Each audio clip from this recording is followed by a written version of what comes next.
Hey everyone, another hotel, another adventure. I'm back from Malaysia. That was a crazy trip. If you haven't watched those videos, check those out. I'll put them up here.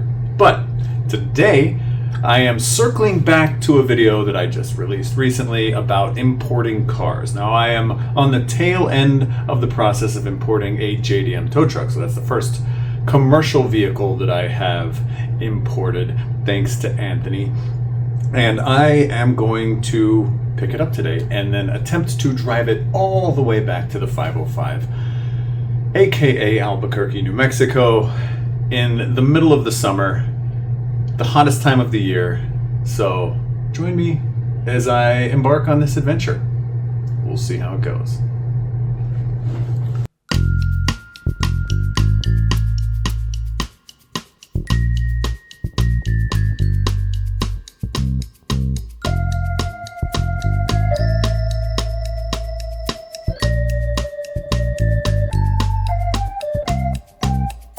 In the morning, I wake up feeling no pain.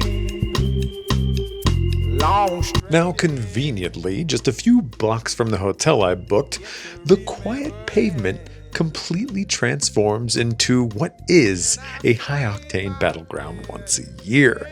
This is the exact location where Formula Drift LBC happens. The first time I came here was back in 2008, and I looked at the track and I promised myself that I would drive it one day. Fast forward to 2014, that dream became a reality when I lined up at this exact spot where the starting line would have been on the street. A moment that remains incredibly bittersweet for me. You can still see the tire lines marking the pavement where you would initiate into that first right-hander, and walking the entry brings back the exact feeling of throwing the car sideways into that thing for the first time ever. What an insane time that was. Now this spot leads right up to the famous place where Billy Baldwin stood and let his beard flow with the wind, and then it continues right into what is now a parking lot.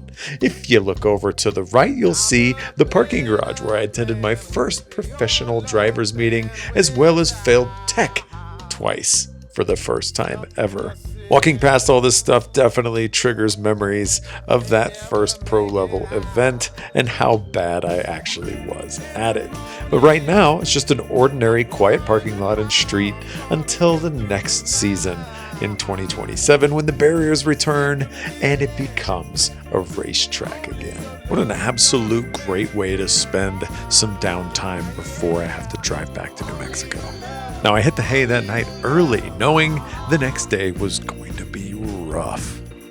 Now, lucky for me, Anthony knows some really cool people, and he introduced me to this fine gentleman, whom I've never met in my life, and picked me up from my hotel in an R32 GTST that he had literally just sold that day to take me to the docks because he has access, and that's what I needed. So we had an adventure getting there over all the bumps. And so who are you and what do you do?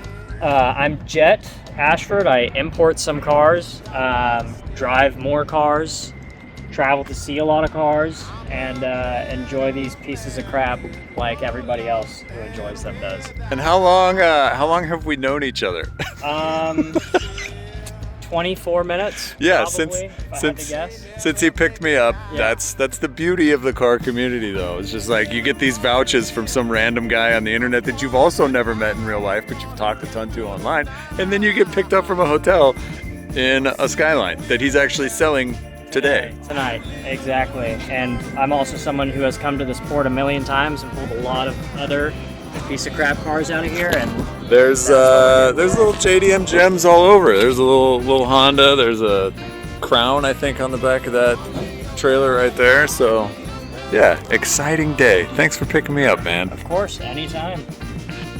So Jet and I waited outside and saw some pretty cool cars. A Ferrari, a couple more JDM gems, and this S15 roll out before the tow truck actually did. And then the tow truck arrived in all of its splendor. Would you just look at how cute it is?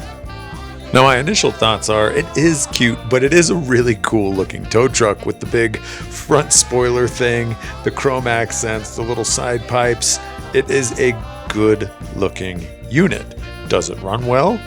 Big question mark. How rusty actually is it? Also big question mark. Will it make it back to Albuquerque, New Mexico?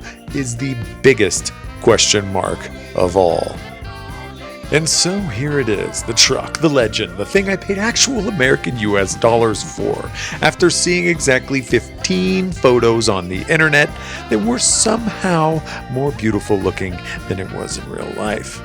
It's good from far, but far from good. Yeah, we're doing that joke, and I'm not sorry. This is what I'd like to call a Tokyo Drift job, and not the movie The Paint. Somebody in Japan looked at this truck, looked at a can of rattle can spray paint, and said, yeah, that'll hold up. Top to bottom, frame, and everywhere else that rust could possibly show its face, there's a fresh coat covering it up like nothing ever happened. Now let's get to the tires. All 7. Yes, 7, including the spare. Completely, utterly, and catastrophically shot. Not good for a few miles, like I'm probably not going to make it back to Albuquerque shot. And the original plan was I was going to go grab Jun Takahashi's 300ZX while I was out there and haul it back to Albuquerque. Called 6 tire shops. Count them. 1, 2, 3, 4, 5, 6. Not a single one had 17.5-inch tires that they could get that day. Apparently, that's a size reserved exclusively for cursed Japanese diesel trucks and nothing else on Earth. So the 300CX stayed behind. Sorry, June. Quick inventory of what worked on this truck when I picked it up. It ran. The headlights worked. Turn signals worked. I didn't test the actual mechanism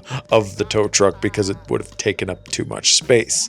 What doesn't work? Taillights, running lights, air conditioning, windows, and my will to live. Bits and bobs were loose everywhere, especially the bumper and those side decorative things. And the truck looked like it was assembled by somebody who was almost done and got a phone call and then just left it. First stop wasn't even out of LA, and it wasn't even less than 3 miles from the ports, and that was AutoZone. Had to diagnose, or at a minimum, get the windows down because a 700-plus mile haul to Albuquerque in a truck with no AC and no ability to roll the windows down was sounding like hell on earth.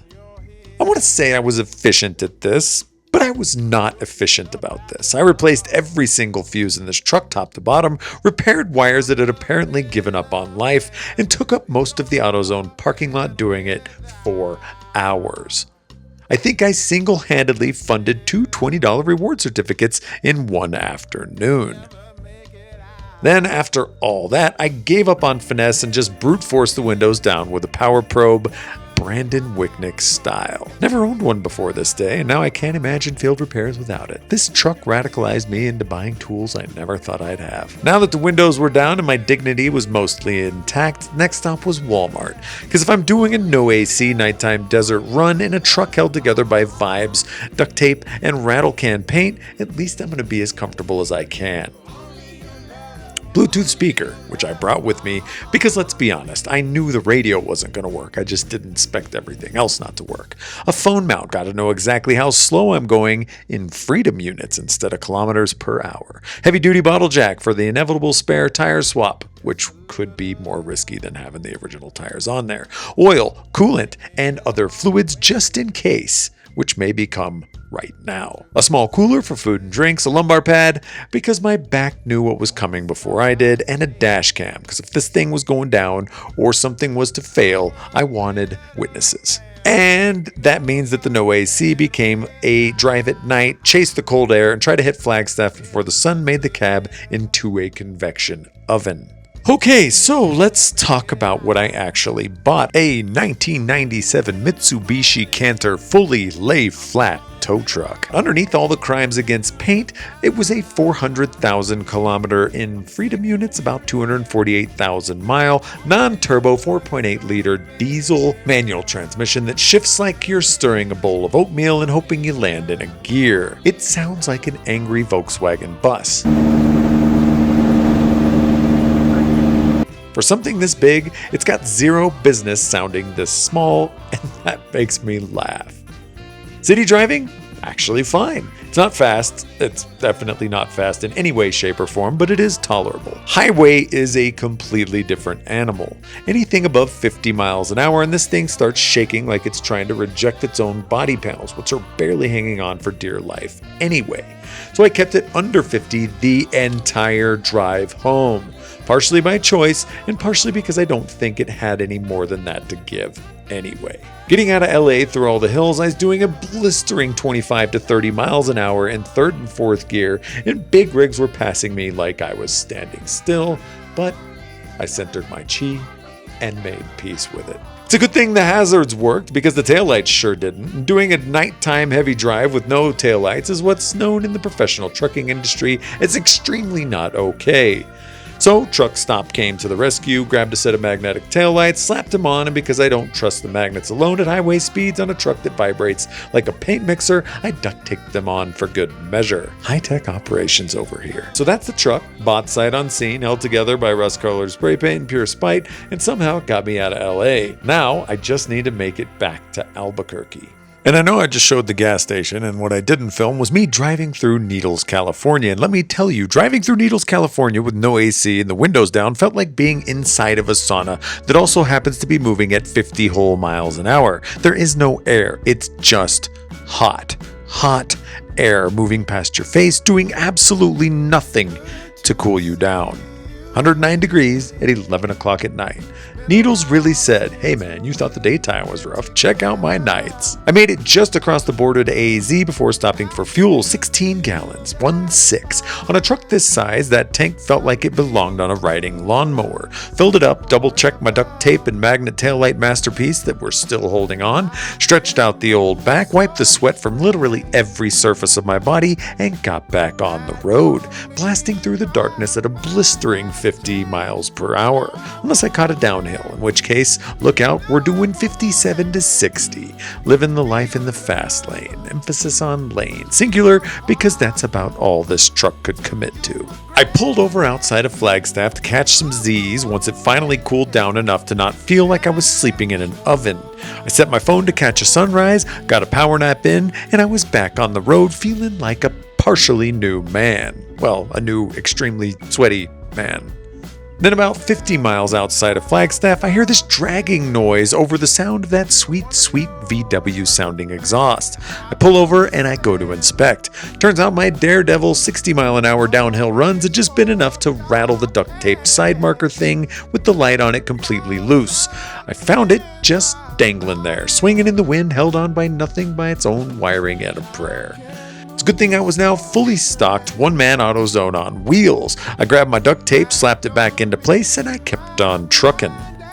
After that, the rest of the trip was, and I use this word extremely loosely, problem-free.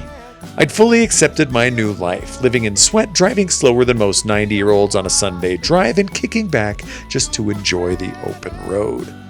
For 24 hours. 24. A drive that normally takes about 14 hours, even towing, going 5 under the speed limit like a coward, took me an entire day and night. A personal record I did not want to achieve. But beating all odds, I made it. Down one tire, most of my sanity, I made it. I didn't even stop anywhere else. Straight to the shop to test the mechanism and load up my Pulsar GTIR on the back, both for extra JDM style points, for a car show the very next day, and honestly, just to make sure the whole thing actually worked since so much on the truck didn't. Now, I'd asked Anthony multiple times via chat to make me a video on how to actually operate this thing, and it never happened, so guesswork it was. I hit every button and or switch on the inside of the cab, clutch in, pulled the PTO lever, clutch out, idle up, and then now what? How do I actually operate this thing from the outside? Now walking around, I found a random box with a switch on it, so I hit it. The whole bed jumped to life and lifted, then tilted, then went all the way down in absolute glorious fashion, and thank God. I loaded the Pulsar up, grabbed literally every strap I had laying around the shop, and did my best impression as someone who knows what they're doing to get it secured. Hit the switch the other way, reversed everything I'd done in the cab, and the Pulsar was now resting up top, fully loaded. Sick. I cruised the whole thing home, happy, sweaty, exhausted, down a tire and a good chunk of my sanity, but happy. I got home and fell into a 12-hour coma. Would I do it again? My soul says no. My heart says yes. Any day of the week. Make sure to subscribe if you want to see if this thing survives for the whole next season of working out at my drift events. If you liked watching me slowly lose my mind on the side of the highway and in the middle of the desert, smash that subscribe button and I'll see you for the next adventure. Catch you on the flip side. Peace.